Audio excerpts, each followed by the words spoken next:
सति परमादृशान्मोहमुद्धाम् कथमधनुवशत्वान् बुद्धकेशान्यते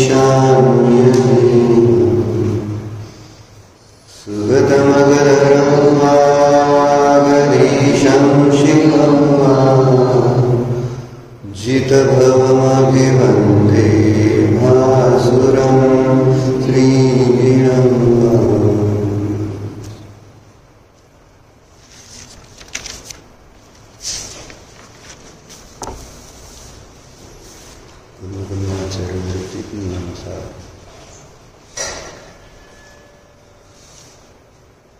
त्यावर श्री पद्मब्रह्मधारी देवांची तात्पर्यवृत्ती टीका. त्यामध्ये टीकाकार ग्रंथाच्या प्रारंभी 7 श्लोकांच्या द्वारे मंगलाचरण करताय. यातला पहिला श्लोक बघतो.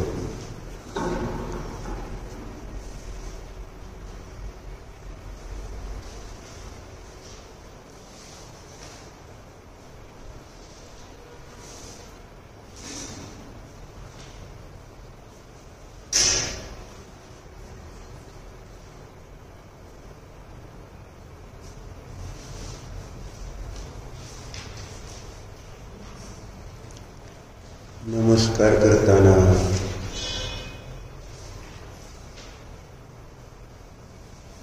विवेकाची आवश्यकता असते.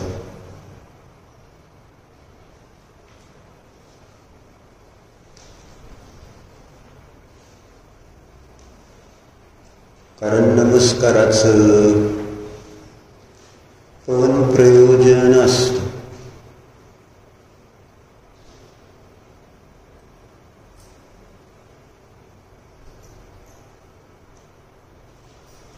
नमस्काराचं प्रयोजन काय असतं? वैभव असतं का नसतं?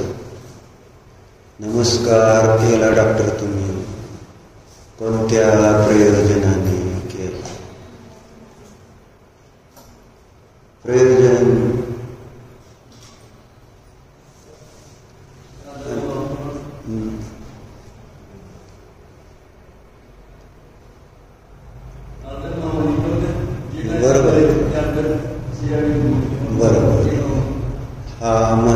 विषय. तुम्ही जे सांगताय ते उत्तर बरोबर. जिथं जिथं आपण नमस्कार करतो तिथं तिथं आपली भावना ही असली पाहिजे की त्या वस्तूमध्ये जे गुण आहेत ते गुण मला प्राप्त व्हावेत. त्या गुणांच्या प्रती विनयभाव आम्हाला त्या गुणांच्या प्राप्तीचं कारण होतं. जोपर्यंत आपण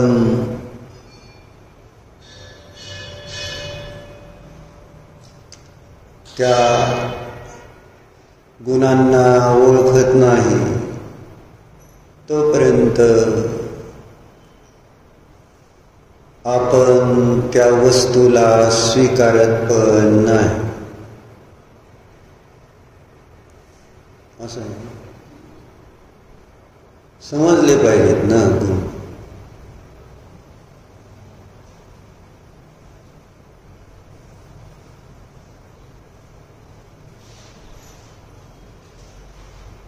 कारण आपण बघितलं व्यवहारामध्ये, समजा एखादा महान व्यक्ती पण असतो, विशेष गुणाने संपन्न पण असतो,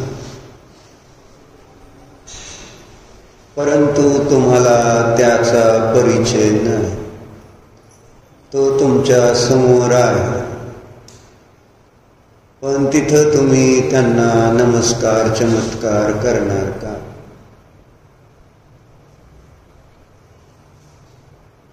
अज्ञान असेल तर आहेत, अज्ञान आमचं आहे म्हणून त्या व्यक्तीतले गुण संपलेले नाहीत. त्या व्यक्तीला तुम्ही ओळखलं नाही म्हणून त्या व्यक्तीचं व्यक्तिमत्व संपलेलं नाही. तो तुमचा दोष आहे, त्यामध्ये तुमचं नुकसान आहे. तुम्ही त्या व्यक्तीला ओळखत नाही जो विशेष गुणाने संपन्न आहे. व्यक्तीचा काय दोष आहे? तुम्ही ओळखलं नाही तर तुम्हाला त्या गुणांचा लाभ होणार नाही. त्या व्यक्तीची संगती घडून सुद्धा तुमच्या संगतीतच आहे तो, तरी सुद्धा तुम्हाला लाभ होऊ शकत नाही. कारण ओळखायला पाहिजे ना, त्याचे गुण आपल्याला समजले पाहिजेत.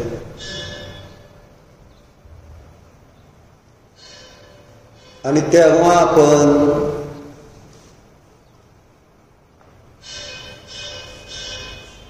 त्या गुणांना स्वीकारू शकतो. समजल्याशिवाय कसं?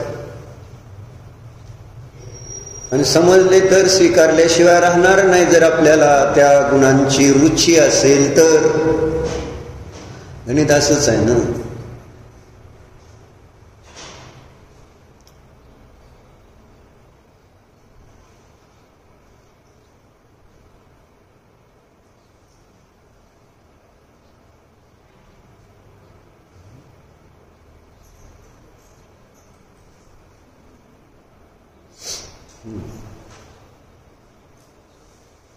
म्हणजे नमस्कार करताना आपल्याला गुणांना ओळखायला पाहिजे ना, असा अर्थ होतो.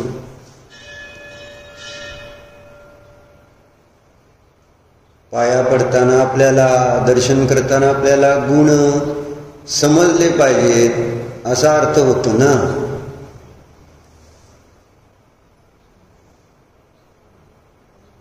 कारण ती एक क्रिया आहे आणि कोणतीही क्रिया प्रयोजनाशिवाय कोणीही करत नसतं. मूर्ख व्यक्तीशिवाय सुद्धा असं म्हटलं जातं, प्रयोजनाशिवाय कोणतंही कार्य करत नाही. मूर्ख व्यक्ती सुद्धा प्रयोजनाशिवाय कोणतंही कार्य करत नाही. मग आता आपण जेव्हा मंदिरात येतो, दर्शन करतो, नमस्कार करतो आणि ज्या काही क्रिया करतो त्याच्या पाठीमागचं प्रयोजन आपल्याला माहिती असतं का? ते प्रयोजन आपल्या डोक्यात आपण घेतलेलं असतं का? बुद्धिपूर्वक अभ्यस्त झाल्यानंतर ते बुद्धीतून निघून जातं. रोज तेच तेच काम केल्यानंतर त्याच्यामधला जो भाव आहे तो राहतो का? आपल्याला ते कार्य कशासाठी करतो हे तर माहिती असतं का? आणि ज्यामध्ये आपल्याला व्यवहारात समजेल समजा, पण ज्या विषयामध्ये मला अभ्यास नाही तर तिथं मी ती क्रिया रोज केली तर मला त्याच्यातनं लाभ होणार का? माझ्या प्रयोजनाची सिद्धी होणार का? व्यवहारात आपण ज्या गोष्टी करतो त्यावेळेस मला त्याचा अभ्यास विशेष असतो, त्यामुळे मी ते कार्य करताना मला समजत असतं की मला याच्यातून काय लाभ होणार आहे.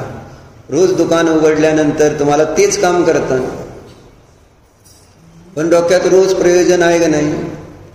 बुद्धिपूर्वक आहे का नाही दुकान उघडायचं? कशासाठी दुकान उघडायचं? ते दुकान उघडायला जर उशीर झाला, बंद राहिलं तर तुम्हाला कळतंय काय त्याच्यातनं नुकसान होतंय?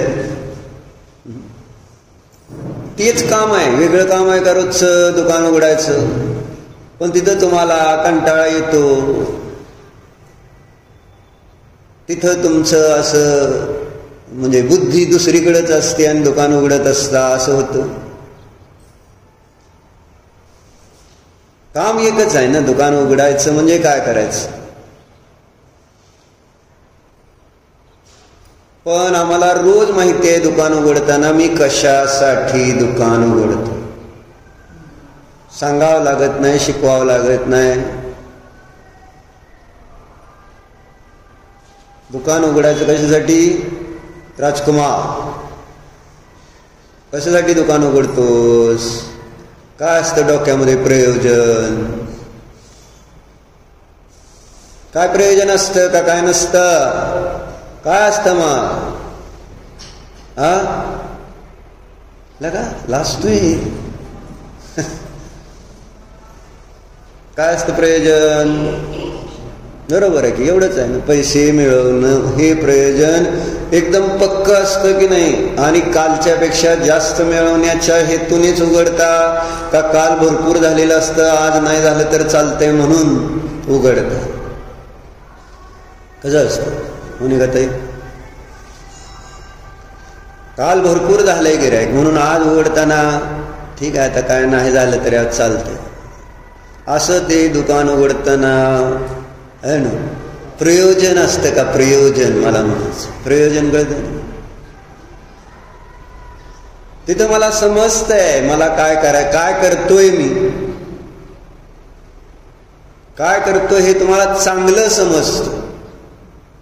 इथं आता ते बघायचंय आपल्याला, इथं आता बघायचंय.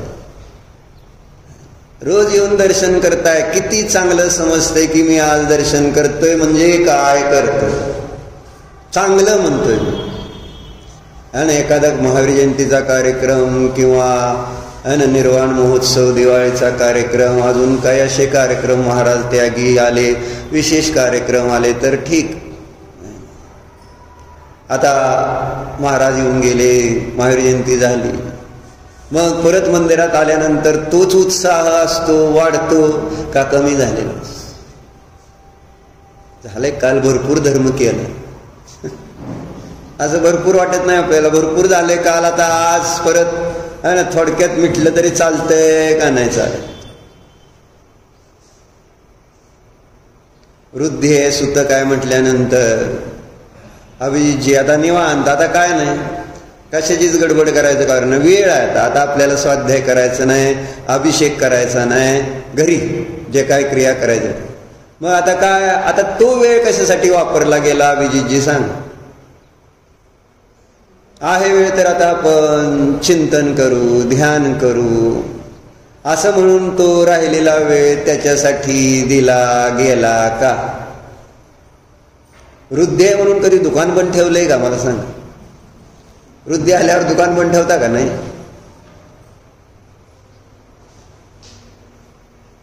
डॉक्टरांना तर रोजच सुतक आहे, म्हणजे कोण ना कोण गेलेलंच असतं, काहीतरी झालेलं असतं शिवताशिव. बंद होतं का आपलं दुकान वृद्धी सुतकाच्या निमित्तानं? धर्म म्हणजे आपल्याला कशी फिलिंग येते? आता वृद्धी आहे, वृद्धी आहे म्हटलं की काय नाही, सगळ्या धर्माला कुलूप आणि एकदम मग एन्जॉय करते माणूस. कशी फिलिंग आहे सांग अभिजित? वृद्धी आहे म्हणून काय असं तुला खेद होतंय, दुःख होतंय, माझा स्वाध्याय नाही, अभिषेक नाही, काय नाही, अस्वस्थ होतंय काय माणसाला? काय नाही म्हणलं ना, असं सांगायचं काय? प्रयोजन भासित न होता केली जाणारी क्रिया, त्या क्रियेतनं मला लाभ काय होणार? आणि तेच इथं होतं धर्मक्षेत्रामध्ये. जिथं माझ्याद्वारे क्रिया केली जाते त्याच्यातलं मला प्रयोजन, मी म्हटलं ना, डोक्यात घेऊन करत नाही ते की आज मला दर्शन करून कोणता फायदा होईल, काल कोणता झाला, आज कोणता फायदा होणार. शास्त्र ऐकताना तुम्हाला रोज नवीन पाहिजे का कालचंच पाहिजे? शास्त्र जर मी तुम्हाला रोज एकच एकच एकच तसं तर मी जास्त पण ठीक आहे. जर एकच गोष्ट पुन्हा पुन्हा कालची परवाची तेरवाची आज पुन्हा तीच सांगतोय, रिपिटेशन करतोय, तर तुम्हाला चालतंय का? तुम्हाला इथं असं अपेक्षा घेऊन आलाय ना, आज काहीतरी नवीन ऐकायला मिळालं पाहिजे. आणि मिळालं तर तुम्ही परत येण्याची भावना ठेवचाल. नाही मिळालं तर काय करणार? 1-2 दिवस बघचाल, काय नाही. जसं हेच आहे ना, मंगलाचरणाला पोचलं पाहिजे असं किती जणांची भावना आहे. आपल्या पद्धतीनं 9-5 झाले, कुठं मंगलाचरणाला पोचायलाच पाहिजे. नवे मंगलाचरण जिथं शास्त्राचं होतं त्याच्या अगोदर पोचलं पाहिजे अशी भावना आहे का? नाही काय नाही, त्यांचं ते म्हणत असते मंगलाचरण व्हायला 5-10 मिनिटं जाते. अभिजितजी बाहेर असतात, कुठं माहिती नाही, मोटरसायकलवर आम्ही दोघं मिळूनच आलेलो असतो. पण त्याच्यानंतर मी येऊन इथं मंगलाचरण होतोपर्यंत अभिजितजी कुठं आहेत माहित नाहीत. 5-10 मिनिटं बाहेर असते, मंदिरात 2-5 मिनिट काय घातलं असतील. आपलं म्हणजे गडबड नाही पियुष पाहुणे पोचायची, बरोबर आहे का? जाऊ की काय तासभर असतं त्यांचं गुऱ्हाळ म्हणायचं त्याला.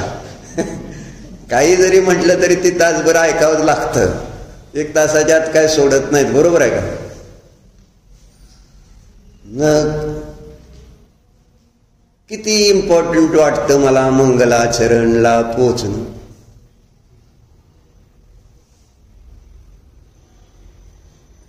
लग्नाला केव्हा पोचलं पाहिजे सांग? लग्नाला केव्हा पोचलं पाहिजे विरुबाई? अक्षता पडल्यानंतर कोण कोण जातं सांग? अक्षता पडल्यानंतर लग्नाला जाण्यात काय अर्थ तर आहे का?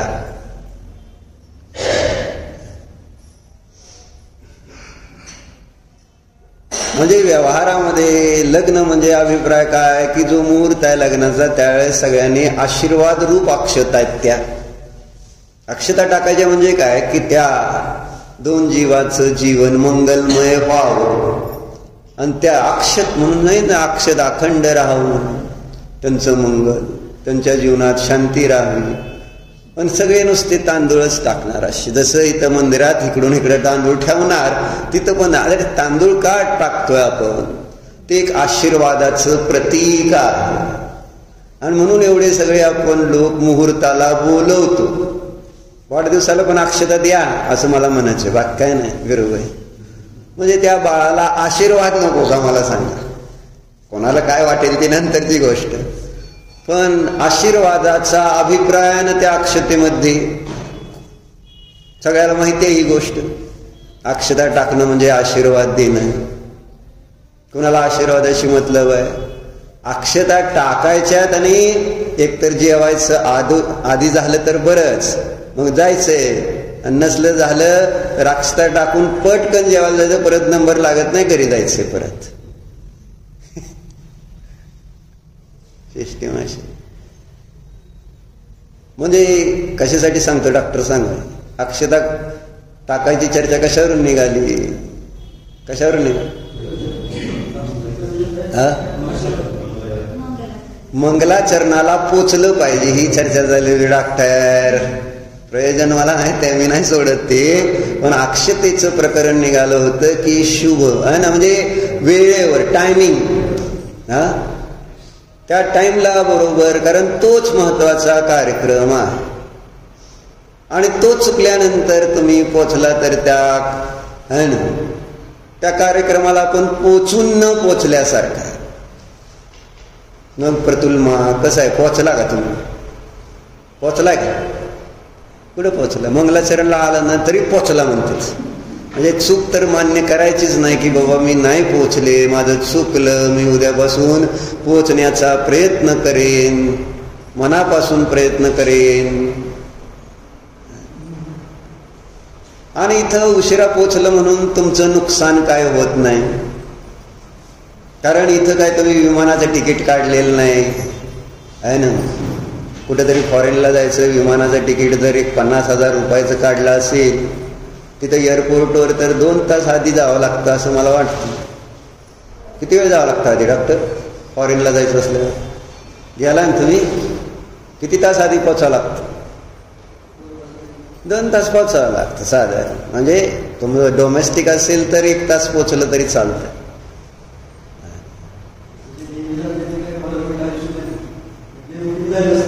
हा, ती आता त्यांचा अभ्यस्त झालेला गोष्ट. पण तसं आता जर स्ट्रिक्ट केलं, हायजॅक जर व्हायचं तर तुम्ही पळत पळत आला तर सोडत नाही. म्हणजे विमान जरी आले तुमचं, जर तुमचं चेकिंग नाही पूर्ण होत आणि विमानाचा टायमिंग संपला असाल, समोर तुमच्या विमान निघून जाईल, तुमचं चेकिंग चालू असतं, तुम्हाला काही करता येणार. असं सगळं जर ठीक आहे, सांगायचं काय, तिथं 50,000चं नुकसान हे आपल्या डोक्यात असतं का नसतं? आणि ते नुकसान होऊ नये म्हणून आपण, आणि नुकसान ते तर झालं आणि मला पोचायचंय, पण माझ्या लक्ष जे आहे, माझं गाव जे आहे, माझं जिथं मला जायचंय तिथं पोचायचं, पण हे फिक्स आहे ना डोक्यात. पैसे जाणं ही एक महत्वाची गोष्ट, आणि दुसरी गोष्ट मला माझं ध्येय जे आहे, जिथं पोचायचंय तिथं मी पोचवू शकणार नाही, सगळा पुढचा कार्यक्रम डिस्टर्ब होतो. हे डोक्यात आहे ना आपल्या. आणि त्यासाठी म्हणून मग आपली गडबड किती असते, लवकर चला लवकर चला लवकर चला, वेळेवर पोचलं पाहिजे, वेळेवर पोचलं. इथं नुकसान काय आहे आणि इथं पोचायचंय कुठं, दोन्ही गोष्टी सांगा.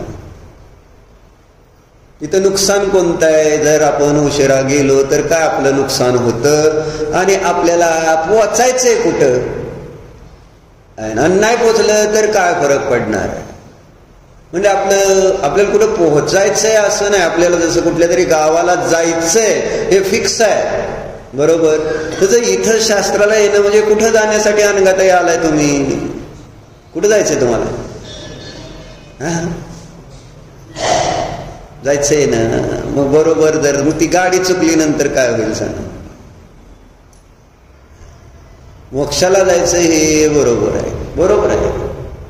म्हणजे तुम्हाला कळतंय कुठं जायचंय ते, मग तिथं त्याच वेळेत पोचलं पाहिजे ना, ज्या वेळेस ती गाडी निघणार आहे त्यावेळेस. मनुष्य पर्याय मिळाली तर इथं आपण जर व्यवस्थितपणे सम्यक दर्शन, सम्यक ज्ञान, सम्यक चारित्र, जो मोक्ष मार्ग आहे, मोक्ष मार्गाची जी वाट आहे तीच जर त्या ठिकाणी आपल्याला समजली नाही, आणि नुसतं मला तिथं पोचायचंय तिथं पोचायचंय, बर मार्गाचं काय?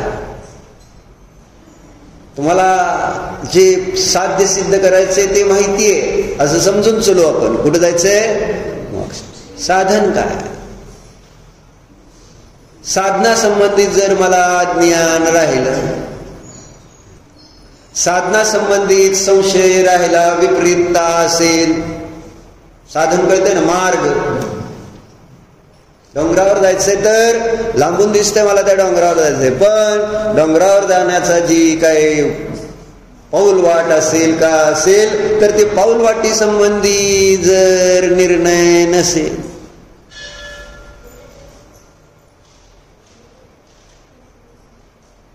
मंजिल म्हणायचे ना, जिथं पोचायचे ते आपली मंजिल. रस्ता कुठं आहे? रस्त्यासंबंधीचं काय? रस्त्याबद्दल आपण किती विचार करतोय? बरोबर आहे, तुम्ही शास्त्राला आलाय, मंदिरात आलाय, ठीक आहे, तुम्ही म्हणताय मला मोक्षाला जायचंय, दर्शन करताय, मला देव बनायचंय, हे नुसतं म्हणायचंय.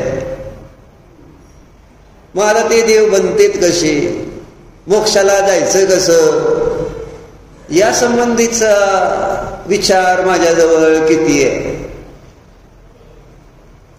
लांबून नुसतं जर म्हटलं हे इथं पोचायचंय तर होणार आहे का? तिथं पुढं मार्ग शोधावा लागेल, मार्गासंबंधीचा निर्णय करावा लागेल, मार्गावर चालावं लागेल. या सगळ्या गोष्टी आहेत का नाही? मग अनेक गोष्टी संबंधीचा निर्णय मला होणं गरजेचं आहे आणि ते निर्णय मी तेव्हाच करणार जेव्हा मला याच्यातनं प्रयोजन भासित होईल तेव्हा, की जर हे नाही तर मला माझं साध्य मिळणार नाही. जर नाही मला माझं साध्य मिळणार तर माझं नुकसान होणार आहे. या दोन्ही गोष्टीची जाणीव पाहिजे का नको?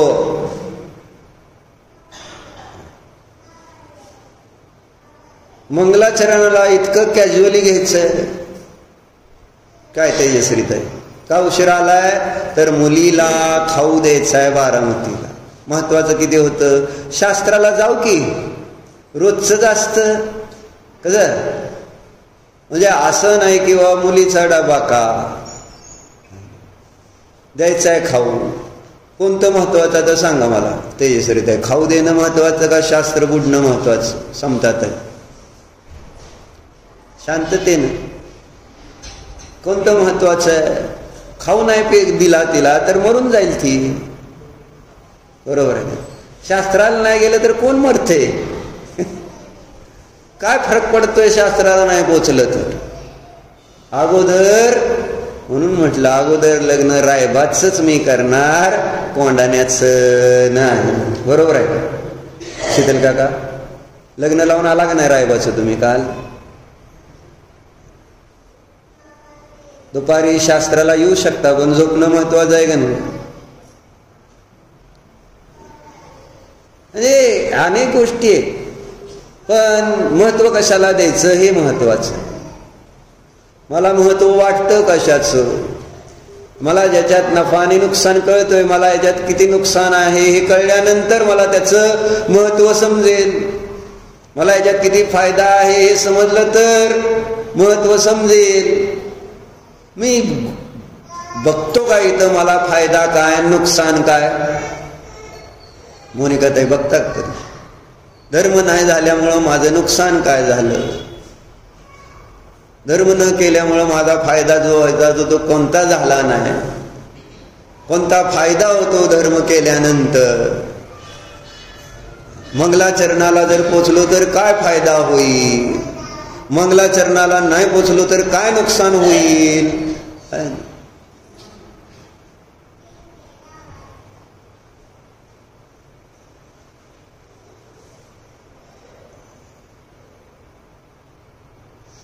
म्हणून तिथं एक पुस्तकाचं दुकान, त्या पुस्तकाच्या दुकानामध्ये आहे ना एक चांगलं नावाजलेल्या लेखकाने लिहिलेलं पुस्तक. मग एक ग्राहक आलं, मग पुस्तक बघितलं, मग किंमत त्याच्यावर बघितली. नातेपुतेतला होता का कुठला माहित नाही मला, आहे ना. त्या माणसाने पुस्तकावरची किंमत बघितली, काय होय. मग त्या दुकानदाराला विचारलं केवढ्याला देणार? मग त्याच्यावर किंमत लिहिली, ती आहे तेवढंच. मग त्या मनुष्याने म्हटला थोडं काय डिस्काउंट. तुम्हाला कसं काय माहिती? सगळीकडे डिस्काउंट. शास्त्रात सुद्धा डिस्काउंट पाहिजे असतो नाही? लवकर सोडा आहे ना. धर्म क्षेत्रात डिस्काउंट पाहिजे, कर्म क्षेत्रात मात्र आहे ना तिथं जास्त पाहिजे असतं. डिस्काउंट कोणाला नको आहे तिथं. कमी करायचं नसतं. कुठला संसारातलं कुठलाही वेळ असो काळ असो जे काय असेल ते संसारातलं कमी, तिथं डिस्काउंट नाही. इथं मात्र चालतंय. 9:30ला सोडू का आज? का आत्ता सोडू? छान आहे ना. मन में लड्डू फुटा. जेवढं लवकर सोडल तेवढं तुम्हाला फायदा झाल्यासारखं वाटेल की नाही? उशिरा येणाऱ्यांसाठी समतात आहे. होम सुपर मार्केटमध्ये तर सकाळपासून संध्याकाळपर्यंत उशिरापर्यंत वेळ मला म्हणायचं. मग त्या माणसाने डिस्काउंट काय विचारल्यानंतर ते माणूस गप बसला थोड्या वेळ. काय बोलला नाही तिथला दुकानदार. मग ही थोड्या वेळ थांबला. मग परत विचारलं, म्हटलं केवढ्याला देताय बघा. मग त्या पुस्तकावर जी किंमत होती त्याच्यापेक्षा त्याने अजून 50 रुपये वाढवूनच सांगितले. वाढवून सांगितल्यानंतर ते मनुष्य असं कसं म्हणताय म्हणजे, मी तर तुम्हाला कमी करा म्हणतोय आणि तुम्ही तर किंमत वाढवून सांगताय. एवढी किंमत आहे सांगितली. परत ते आपलं दुकानदार आपल्या कामात आणि हे ग्राहक बुचकळ्यात पडला. काय भानगड आहे आपण तर. मग थोडा वेळ परत घालवला इकडं तिकडं करण्यात आणि परत जाऊन विचारला आता किती. अजून 50 वाढवली. हे का वाढवले कशाची. म्हटले तू माझा वेळ विनाकारण घेतोय. वेळेची किंमत मी त्याच्यात जोडत चाललो. टाइम इज मनी. तुम्हाला कळतंय का नाही विरुभाई. 10ला नाही राव, 9:45ला 9ला कळत. टाइम इज मनी आहे का नाही. का टाइम इज धर्म. मला सांगा. समय आत्मा है असं तिथं मागे लिहिलंय बघा. समय आत्मा के लिए समय निकाल लो नहीं तो काय लिहिलंय, जन्म मरण निगोद से में से.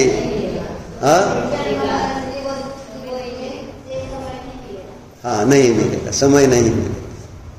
समय आत्मा है. आत्मा म्हणून समयाला बघतो का आपण, वेळेला बघतो का. घड्याळावर पण लिहिलं होतं एक ठिकाणी बाहुबलीला, स्वाध्यायामध्ये लावलं, समय आत्मा है, आत्मा पर ध्यान दीजिए, समय पर ध्यान दीजिए असं लिहिलं होतं त्यांनी. समय का ध्यान कीजिए. ते तुम्ही आम्हाला सांगताय मला माहिती आहे ना. तुम्ही जरा वेळेकडे बघत जावा आहे ना. किती वेळ होतो.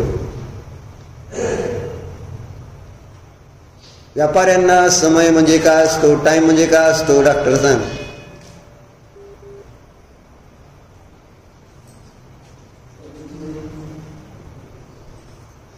आणि ज्या वेळेसपासून टाइमला किंमत आली त्यावेळेसपासून आहे ना मनुष्यांची किंमत कमी होत गेली.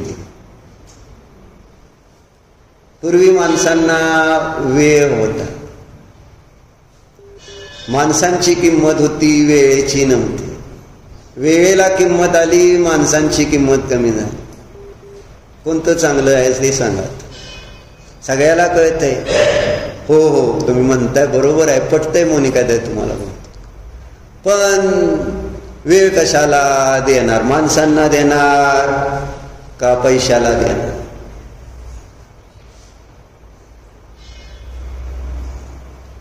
धर्माला देणार का संसाराला देणार. माझ्याकडे वेळ आहे पण तो वेळ कशासाठी आहे, कोणासाठी आहे. सगळ्यांकडे वेळ आहे का नाही. वेळ कोणाजवळ नाही सांगा. मनुष्य पर्याय मिळाली, प्रत्येकाला काही ना काही काळ मिळालेला आयुष्य आहे. पण तो वेळ कोणासाठी तेजश्रीत आहे, कुटुंब परिवारासाठी. बरोबर. तेच माझं सुख आहे, तेच माझं अस्तित्व आहे, तीच माझी सत्ता आहे. ते आहे तर मी आहे. धर्म आहे म्हणून मी आहे असं काय थोडंच आहे. धर्म आणि आपली सत्ता एक भासित व्हायला नको. मी धर्म, धर्म नाही तर मी नाही, मी नाही तर धर्म नाही असं नको व्हायला. ज्ञप्ती निवांत. मम्मीत अजून होतंय, जाऊ आपण. काय गडबड काय. परीक्षेला उशिरा पोचून बघ. आता नीटची परीक्षा देणार आहे ना, त्याला टायमिंग असतो. त्या टाइम मध्येच ते सोडवायचं असतं हे पण माहिती आहे. उशिरा 1 तास अर्धा तास उशिरा जा, बस काय नाही. दीपक बरोबर आहे नाही नाही म्हणजे नीटची परीक्षा द्यायला वेळेवर अगदी किती वेळ आधी जाणार आहे तिथं. एकतर ती जागा हुडकायची म्हणून अगोदर 1 दिवसच जाणार तिथं. बरोबर आहे ना.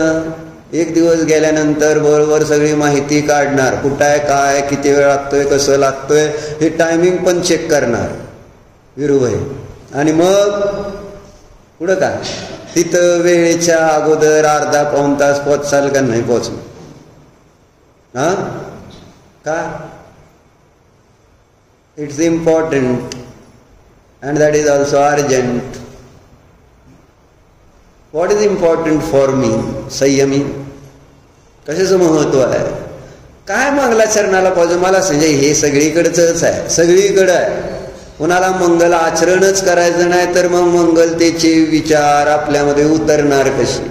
मंगलतेचं फळ मला मिळणार कसं जर मंगल आचरण नाही केलं तर? म्हटलं मार्गावरच नाही चाललो तर तिथं मला मार्ग जिथं नेतो तिथं पोचणार कसं? पोचायचंय कुठं आणि त्या मार्गावर मला चालायचंय कसं?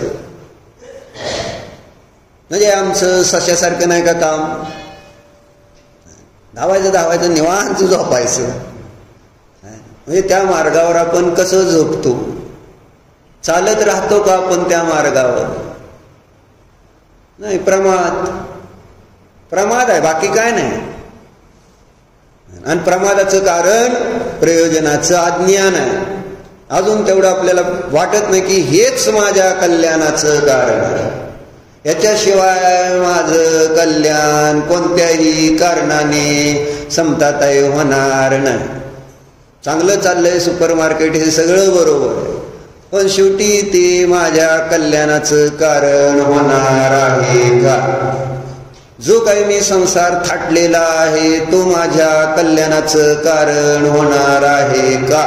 आणि मी स्वतः विचार केला तर समजणार आहे. मी सांगितल्यानं तुम्ही ऐकाल, तुम्हाला थोडं वाटेल कुणाचं तरी दुसऱ्याचं चाललंय, माझं काही विशेष संबंध नाही, माझं बरोबर चाललेलं आहे, मी करतो थोडं थोडं थोडं, मी सगळं करत असतो. मी देवदर्शन करत असतो, मी स्वाध्याय करत असतो, मी गुरुची सेवा करतो, मी दान देतो, मी संयम पाळतो, तप करतो, मी थोडं सगळं करत असतो. असं म्हणतो की नाही आपण? मानतो की नाही आपण? काय सांगतो? सगळं चाललंय आमचं, बरोबर चाललंय, तुम्ही काय सांगा लागलाय? सुरुवातीला इथं आल्यानंतर सुरुवातीला शास्त्र सुरू केलं त्यावेळेस दान शासन मधनं श्लोक सांगितला होता. पियुष पाहुणे, तुम्ही मला बाहेर जाऊन प्रश्न पण विचारला होता. 8 कारणं सांगितली होती शास्त्र न समजण्याची. काय? उदासीनता, देवगुरु धर्माच्या प्रती उदासीनतेची 8 कारणं होती का नाही? पियुष पाहुण्यांनीच फक्त मला बाहेर जाऊन एकदा विचारलं, त्याच्यानंतर बघतो सांगतो म्हटलं, त्यांनी पण सोडलं. आणि तुम्ही सगळ्यांनी केव्हाच, तुम्हाला तर माहिती पण नाही, केव्हा शास्त्र, स्वाध्याय, धर्म, देव, गुरु यांच्या प्रती माझ्या परिणामामध्ये उदासीनता काय? उदासीनता आहे का उत्साह आहे? उदासीनता का उत्साह? आणि मंगलाचरणाला पोचत नाही त्याचाच अर्थ उदासीनता. हे 100%. तुम्ही किती मनाला खोटं समजावून सांगायचा प्रयत्न करा, नाही नाही नाही नाही नाही आमची उदासीनता नाही, आमचा उत्साह आहे. बरं, उत्साह आहे. तुम्हीच तुमचं जर समाधान केलं तर त्याने तुमचंच नुकसान होणार. आपल्या प्रमादाची, आपल्या दोषांची आम्ही जर पुष्टी करणार तर ते दोष संपतील का वाढतील? डॉक्टर 3 फेऱ्या घालणं महत्वाचं होतं का नाही? शास्त्र चाललं त्यावेळेस बघून चाललंय ना अजून मंगलाचरण बहुतेक अजून काहीतरी चाललंय. हा तेच की मारू. पण तुम्हाला बघितलं, तुम्ही मला बघितलं, तुम्ही तिथनं रिटर्न आला का लगेच? नाही, मग असं फिरून येऊ म्हटला, कशाला परत यायचं? आणि तेवढी चक्कर पण होती देवाची. परत नाही तर परत मारावं लागतील 3 फेऱ्या शास्त्र सुटल्यावर, आणि वेळ नसतो. मग मी बसलेलं बघितलं, आपण दोघं एकमेकाकडे बघितलं का नाही? तोपर्यंत गेला नाही. तुम्ही इथनच बघितलं असतं आधी, किंवा आहेत का बरी असं येऊ, पण तुम्ही असं नाही तसं गेला आणि तिथनं बघितलं की आहे का नाही, कारण तुम्हाला ते पूर्ण करायचं. मला काय म्हणायचं नाही, तुम्हाला यायचं असेल, पण एक व्यवहार.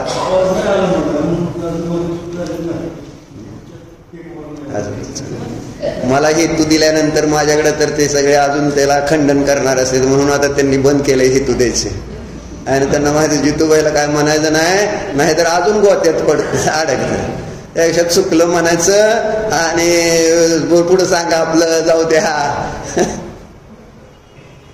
असं द्या, तुमचं बरोबर असेल, पण मला सांगायचं एवढं तात्पर्य की कशा सिस्टीम न चालली. मंगलाचरण अनिवार्य आहे की नाही विरूभाई? तुम्ही आज किती वाजता आला सांगा? तुम्ही मला सांगितलं नाही 9:45 सुरू करा, मी चालू करायचं आहे ना. माझं सगळं बरोबर. तुम्हाला माहित नाही मी किती फास्ट नाश्ता करून येत असतो.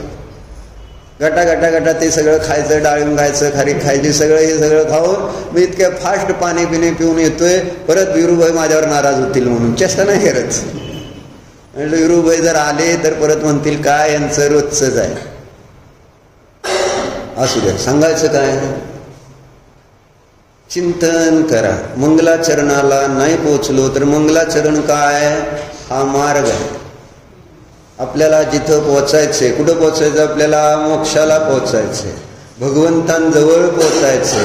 जिनवानीमध्ये सांगितलेलं जो हार्द आहे आणि त्याचा जो गाभा आहे त्या गाभ्यापर्यंत पोचायचंय. तर आपल्याला मंगलाचरणाला आणि हजर असणं गरजेचं. कारण ते शब्द नाही आहेत मंगलाचरण म्हणजे. मंगलाचरण म्हणजेच वास्तविक पाहता सांगतो रोज आचरण आहे. ते मंगल आचरण जे आमच्या परिणामाला चांगलं करतं.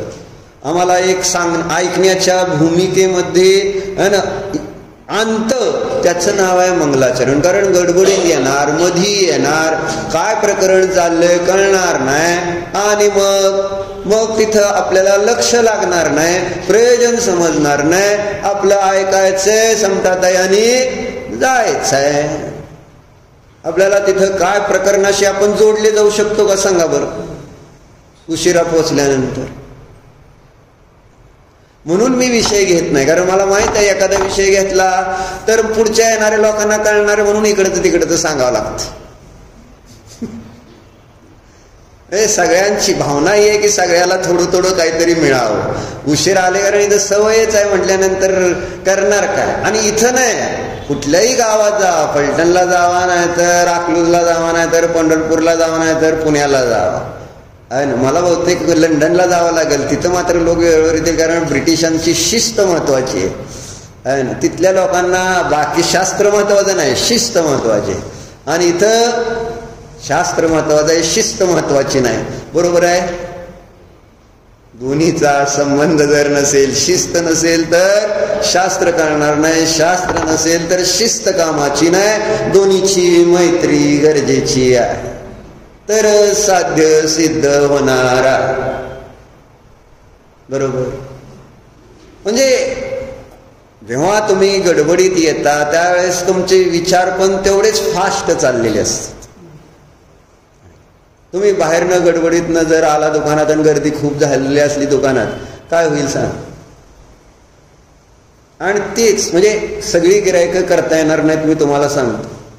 त्यावेळेस ह्या गिरायकाकडे लक्ष, ह्या गिरायकाकडे, ह्या गिरायक एकतर गिरायक सोडायचं नाही. बरोबर? आणि आपले विचार आता त्यावेळेस स्थिर नसतील. पण 30-10 गिरायकं येऊ द्यात त्या एकाच वेळेस आणि तुम्ही अगोदरपासून तिथं थांबलेला असाल तर 10 गिरायकं तुम्ही व्यवस्थित हँडल करता. बरोबर आहे? आणि तेच गडबडीत आला असला तर तुमच्याकडे एक पण गिरायक होणार नाही.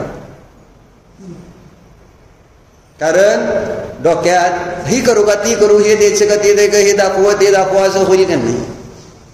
शांतता. आपल्या डोक्यात जेव्हा शांतता असते त्यावेळेस ऑटोमॅटिक कितीही गडबड गोंधळ बाहेर असू दे त्रास देत नाही, सगळे प्रॉब्लेम सॉल्व्ह होते. आणि आपल्या डोक्यात जर गडबड असेल आणि बाहेर सगळी शांती असली तरी सुद्धा तिथं प्रॉब्लेम्स उत्पन्न होते, अडचणीही आहे. इतकी माझी धावपळ आहेत. येताना प्रमाद आहे, जाताना म्हटलं उलट करा ना. येताना गडबडन जाताना निवांत असं होईल का? नाही ना. येताना बरोबर यायचं कितीला? 8:30ला. आणि जाताना समतात आपण कितीला? 9:15, 10ला, 9:15ला आलो ना. जाऊ मग आता 10:15, 9:45ला शास्त्र उठलं तर आपण जायचं निवांत 10:15ला. अर्धा तास लेट जायचं. असं होतंय का? म्हणजे येताना लवकर आणि जाताना निवांत असं न होता येताना निवांत आणि जाताना गडबड. बरोबर आहे डॉक्टर? दोन्ही बरोबर आहे.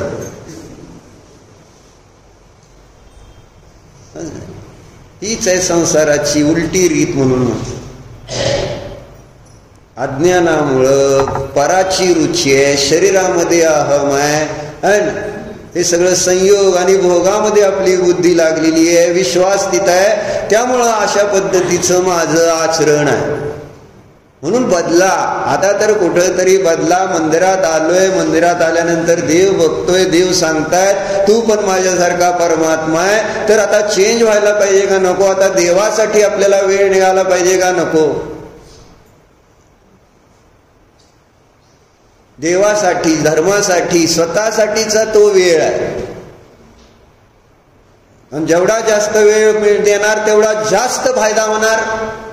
दुकान जेवढं कमी वेळ उघडणार तेवढं कमी फायदा. जास्त वेळ उघडलं तर जास्त फायदा होणार का नाही व्यवहारात? एक स्थूल सांगतो, फायदा होणार आहे ते तुमच्या पुण्य पापानुसार.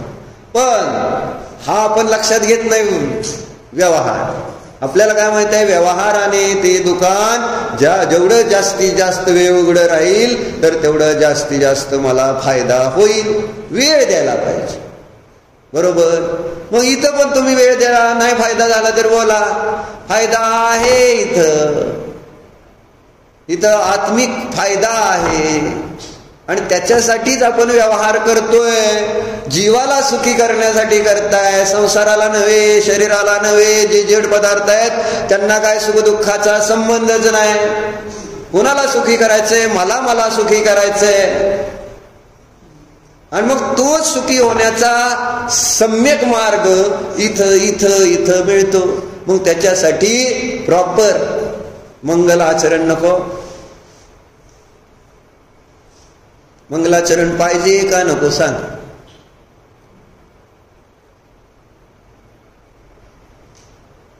दुकानाचं उद्घाटन, घराचं उद्घाटनला मंगलाचरण केल्याशिवाय उघडणार आहे का?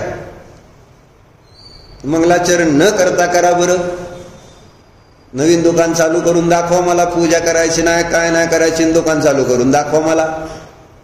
नाही म्हणते, नाही तसं करणार ना आम्ही. तुम्ही काही म्हणलं तरी आम्ही मंगलाचरण करणार, पूजा करणार आणि मगच दुकान चालू करणार. मग इथं कसं चालू करतात? बिगर मंगलाचरणाचं कसं चालू करता इथं तुम्ही शास्त्र? काय जयश्री गती?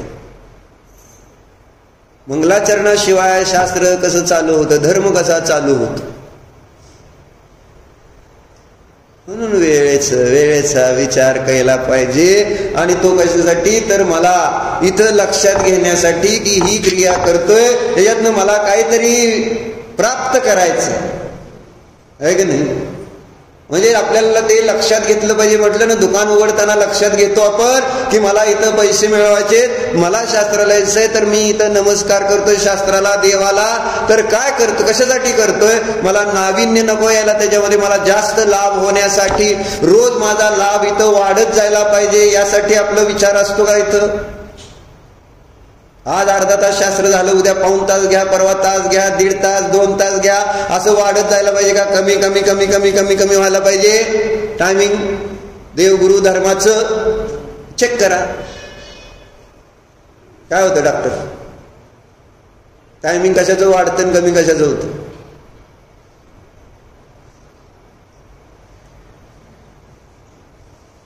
चिंतन करा. म्हणजे व्यवहार जसा करता तो व्यवहार इथं आचरणात आणला तर आपल्याला इथं नाही फायदा झाला तर मग सांगा. व्यवहारात जे करताय तेच. व्यवहारात तुम्ही ज्या ज्या गोष्टी करता, तुम्ही बुद्धिपूर्वक सगळा संसार करताय आणि धर्म मात्र बुद्धी न लावता करायचा आहे. कोण बुद्धी लावायचा प्रयत्न करतं? चिंतन करतंय कोण? विचार तर करतो आपण की काय करतोय आणि कशासाठी करतोय. म्हणून प्रश्न सुरुवातीला कोणता विचारला डॉक्टर? नमस्काराची क्रिया, त्याच्या पाठीमागचं माझं प्रयोजन काय? का नमस्कार करायचं? असं केलं म्हणजे नमस्कार झाला का? आणि तुम्ही एवढंच करता ना, म्हणजे काय केलं मी? काय केलं? असं का केलं? काय डोक्यात बिग्यात असतंय का नसतं? काय नाही, शास्त्र आहे ना, असं सगळे करते, मी करतो. पण डॉक्टरने सांगितलं कोणाला नमस्कार करायचा, का नमस्कार करायचं, तर त्यामध्ये समोर ज्याला आपण नमस्कार करतोय त्याच्यामध्ये काही गुणविशेष असतात आणि त्या गुणविशेषाला मला ग्रहण करायचंय, स्वीकार करायचंय, प्राप्त करायचंय, म्हणून मी नमस्कार करतोय. एवढं डोक्यात घेऊन कधी नमस्कार केला का डॉक्टर? तुम्ही आज तर केला का? खरं सांगा. मला बरोबर सांगितलेलं उत्तर, पण असं अगदी खरोखर है ना, मला ह्याच्यामध्ये गुण दिसतात, मला याच्यामध्ये आनंद दिसतो आणि म्हणून मी याच्या प्रती समर्पित आहे. नमस्कार म्हणजे समर्पण.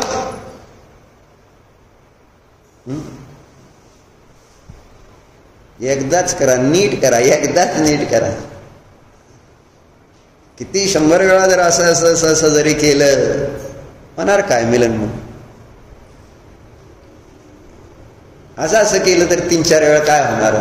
आणि 10 वेळा देवाकडे जाऊन असं बघितलं अभिजितजी, काय होणार का? अरे एकदाच असं बघा ना, त्याला जायचं माघारी पुन्हा एकदा 4 वेळा 10 वेळा, काय होणार काय? त्याने काय करतोय काय समजलं तर पाहिजे.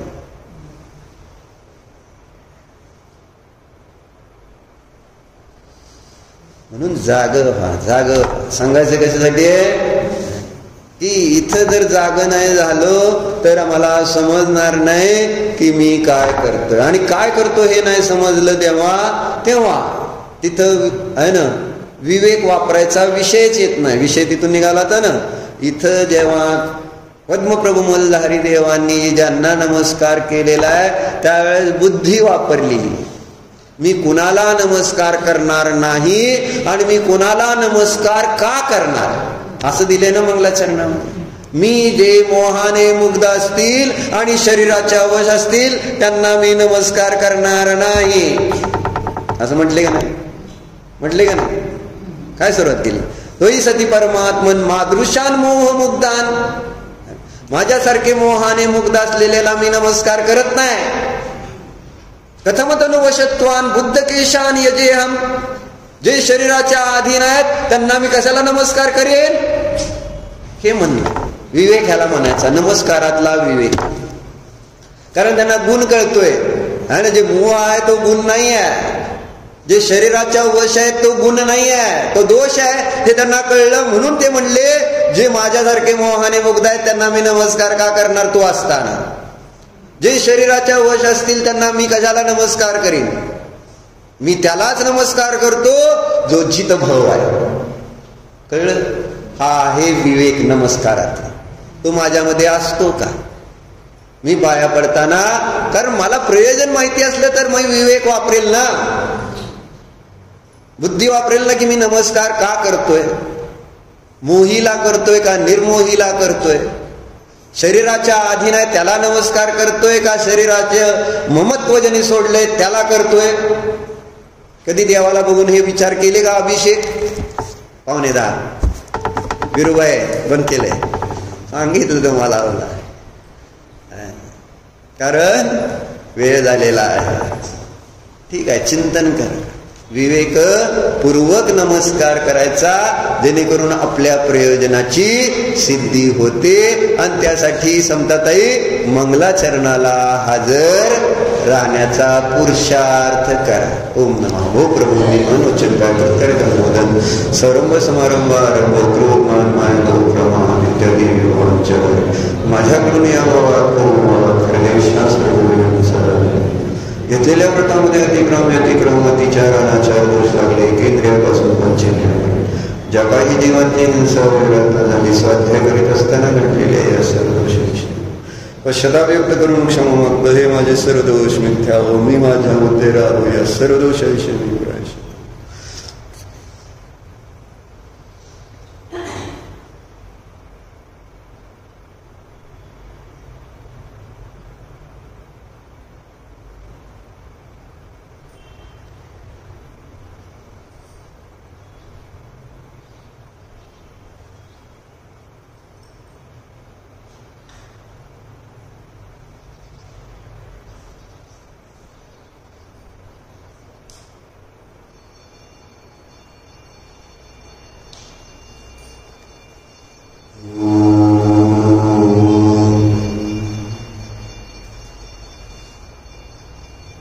गणः हा मी मंगलमय जीव आहे.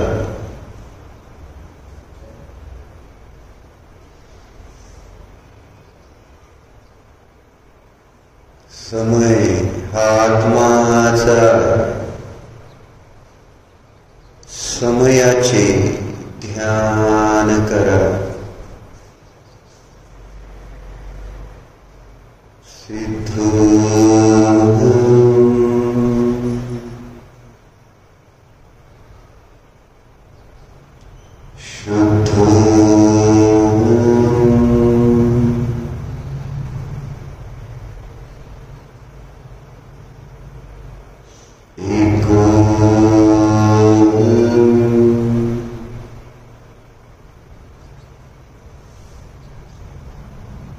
चैतन्य स्वरूप